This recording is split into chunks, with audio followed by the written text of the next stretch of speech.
The camera sat on the top shelf of the hall closet, or in a drawer in the living room, or on a shelf in your parents' bedroom. It wasn't something you touched often. It came out for specific occasions, birthdays, holidays, vacations, the first day of school. Your father would retrieve it, check to see if there was film inside, maybe blow dust off the lens, and then he'd become the family photographer. Or your mother would, depending on who was more comfortable with the mechanism, who had the steadier hand, who was better at saying, "Smile," in a way that actually made people smile. The camera itself was a physical object with weight and presence. Maybe it was a Kodak Instamatic, boxy and simple, that took those square 126 cartridges. Maybe it was a 35mm with a leather case and a strap that left an impression on your father's neck. Maybe, if your family was more affluent or more serious about photography, it was a fancier model with interchangeable lenses and manual settings your father had to adjust based on lighting and distance. But whatever model it was singular. One camera per household, shared by everyone, a tool rather than a constant companion. Loading film was a small ritual. Your father would open the back of the camera in the shade or indoors because exposing film to light would ruin it. He'd thread the film leader into the take-up spool, advance it carefully until the sprockets caught, close the back with a decisive click. If it was an Instamatic, the cartridge just dropped in, one of the innovations that made photography accessible to people who didn't want to fuss with technical details. But even with the simple cameras, there was a sense of preparation, of readiness. You were loaded and ready for 24 shots, or 36 if you'd bought the longer roll. That was it. That was your allocation until the film was finished and you could load another. Taking a photograph required thought. You'd compose the shot by looking through the viewfinder, a small window that showed you approximately what the lens would capture, though not exactly, especially on cheaper cameras where parallax error meant what you saw wasn't quite what you'd get. You'd frame your subjects, tell them to get closer together because the camera didn't zoom, or if it did, zoom was manual and required turning a ring. You'd wait for people to position themselves, to stop moving, to look at the camera. "Okay, everybody ready? Say cheese." And they would, that word or some variation, designed to pull mouths into smiles. And you'd press the button, feel the shutter click, hear the mechanical sound of the exposure being made, and that was it. One shot gone, 23 left, or 22. The counter on top of the camera told you where you stood, how much film remained, how careful you needed to be with the remaining frames. You didn't take multiple shots of the same thing. You couldn't. Well, you could, but film cost money and developing cost money, so why waste shots on redundancy? You took one picture of the birthday cake, one picture of everyone at the table, maybe one more if the first setup didn't feel right, if someone's eyes were closed or someone moved at the wrong moment, but even then you were using 2 shots on the same subject, and that felt extravagant. You had to trust that the picture you took was good enough, that the moment was captured adequately, because you wouldn't know for certain until the film came back. There was no screen to check, no immediate feedback, no delete button. What you shot stayed shot. If someone blinked, if the composition was off, if the exposure was wrong and everything came out too dark or washed out, you wouldn't discover the mistake until days or weeks later when it was far too late to retake the photo. This created a particular kind of anxiety and a particular kind of faith. Anxiety that you were doing it wrong, that you'd waste the shot. Faith that you'd done it right, that the camera would capture what you intended. Flash required planning. Built-in flashes were weak or non-existent on many cameras, so you used flash cubes, those disposable cubes with 4 bulbs that rotated after each shot. They'd light up with a bright pop, giving off heat and that distinctive burnt smell. Or you had the elongated flash bars that gave you 10 flashes before you had to replace them. Later, there were reusable electronic flashes, bulkier units that mounted on the camera's hot shoe and required batteries. But whatever system you used, flash wasn't automatic. You had to remember to use it indoors. Remember to replace the cube or check the batteries. Remember that flash only worked at certain distances. Too far away and your subjects would be dark silhouettes. Too close and they'd be washed out ghosts with red eyes. The roll of film accumulated slowly. A birthday in February, Easter in April, a few shots from a weekend trip in May. It might take months to finish a roll of 24, especially if your family wasn't particularly photo-oriented. The film sat in the camera, partially exposed, waiting for the next occasion worth documenting. And you became conscious of rationing. You had 8 shots left. Should you use one on this moment or save it for something more important? You learned to evaluate, to prioritize, to decide what deserved to be recorded and what could just be remembered. When the roll was finally finished, when you'd advanced the film and felt that distinct resistance that meant you'd reached the end, your father would rewind it. On manual cameras, this meant flipping a small crank or pressing a button and turning a knob, carefully spooling the film back into its canister. You had to be careful not to rewind it all the way. You needed the leader sticking out so the developer would know it was exposed film. Then you'd pop open the camera back, remove the canister, and the film would go into a drawer or a pocket, waiting for the next trip to town. Developing film required a trip to the drugstore, or the grocery store, or wherever had a photo counter. You'd fill out an envelope with your name, address, and phone number. You'd select your options, standard prints or enlargements, glossy or matte, single prints or doubles if you wanted extras to send to relatives. You'd tuck the film canister into the envelope, seal it, hand it across the counter. The clerk would give you a receipt and tell you when to come back. 3 days usually, a week if they were busy, longer if you lived somewhere rural and the film had to be sent out. And then you waited. This was perhaps the strangest part for anyone who's grown up with digital photography. The waiting. The complete disconnect between the moment of taking the picture and the moment of seeing it. Days or weeks would pass. You'd forget some of what you'd photographed. You'd remember the big things, the birthday, the vacation, but the smaller shots would blur together. What exactly had you taken pictures of at the park that day? Had you photographed the garden or just thought about it? Going back to pick up the prints felt like a small Christmas. You'd return to the drugstore, give your name, and the clerk would flip through the envelopes until they found yours. You'd pay a few dollars for a standard roll and carry the envelope out to the car or wait until you got home to open it. The envelope was branded, Kodak yellow or Fuji green, and substantial, thick with the stack of prints inside, and you could smell it before you opened it, that chemical smell of development, sharp and slightly sweet. Opening the envelope was its own ceremony.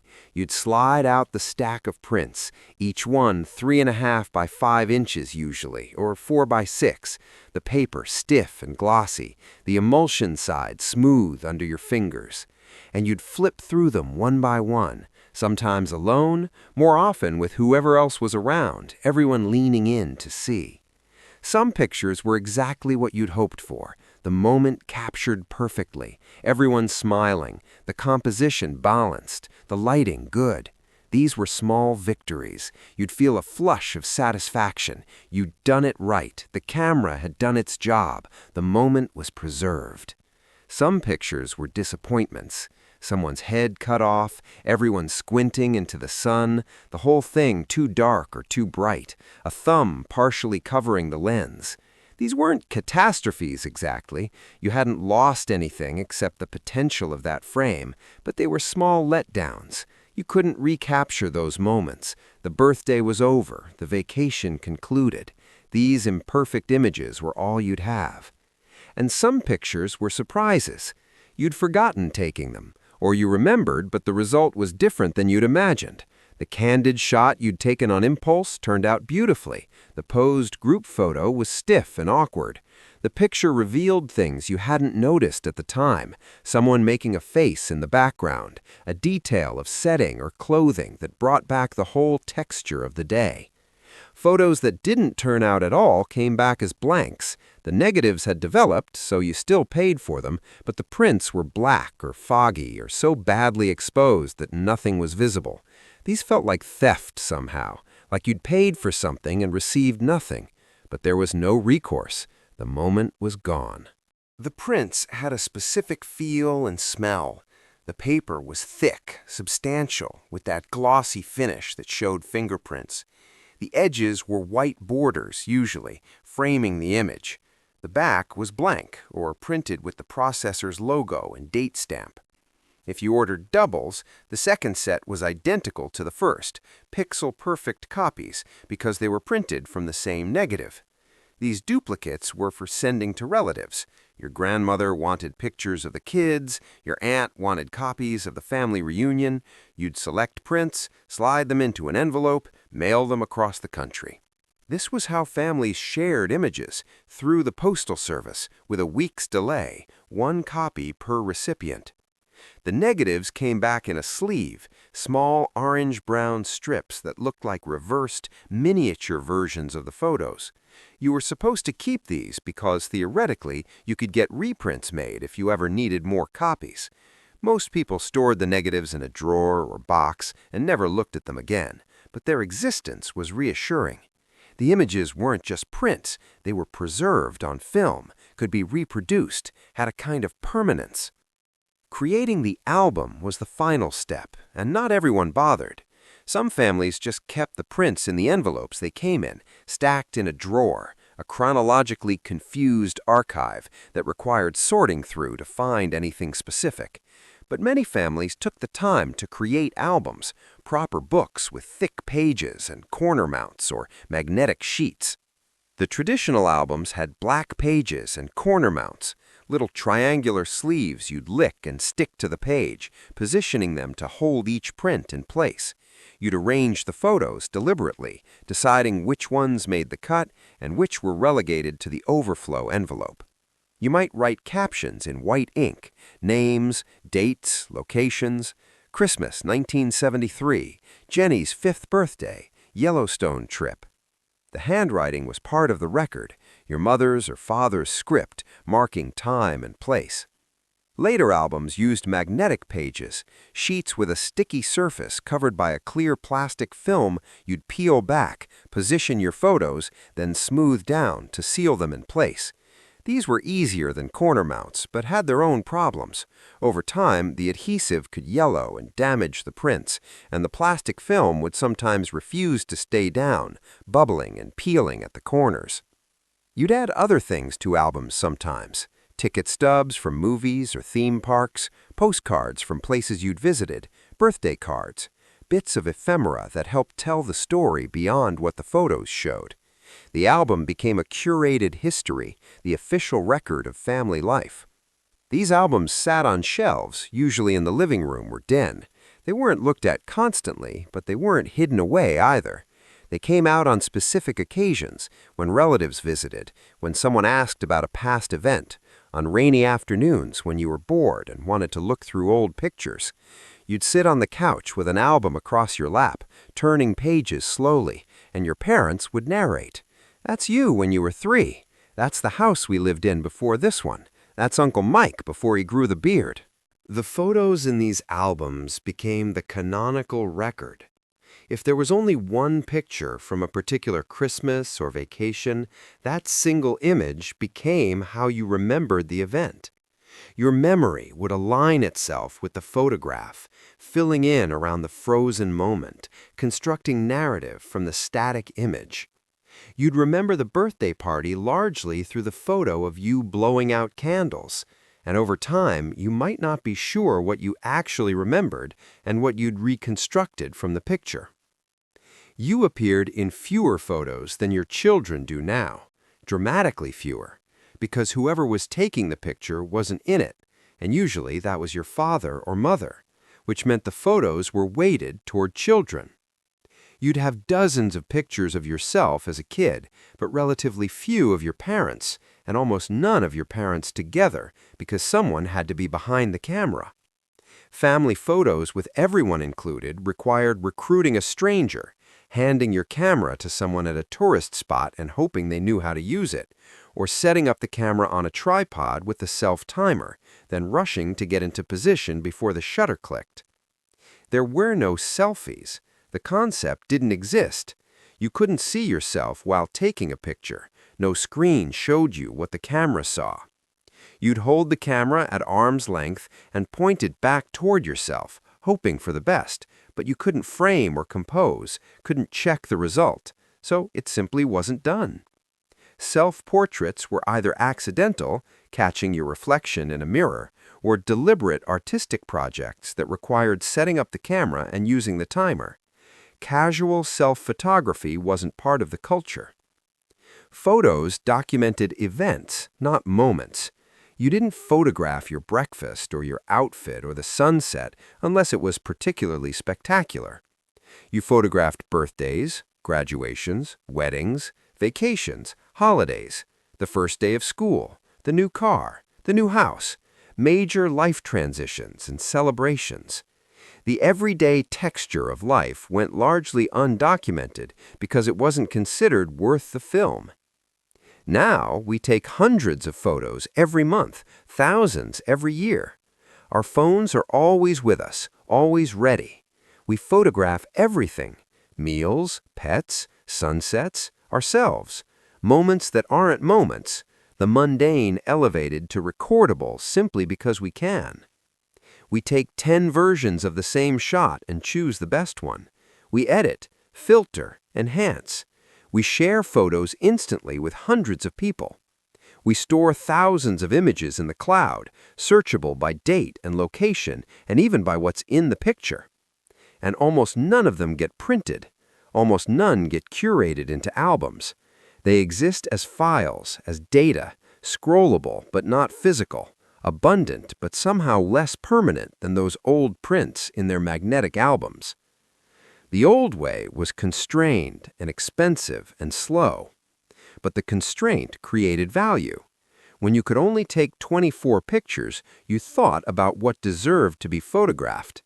When you had to wait to see the results, the anticipation created a different relationship with the images. When you held physical prints in your hands, sorted them, arranged them in albums, wrote captions beneath them, you were creating a narrative, making choices about what mattered, what story you wanted to tell about your family's life. Those albums are still around, some of them, sitting on shelves or packed in boxes in basements and attics.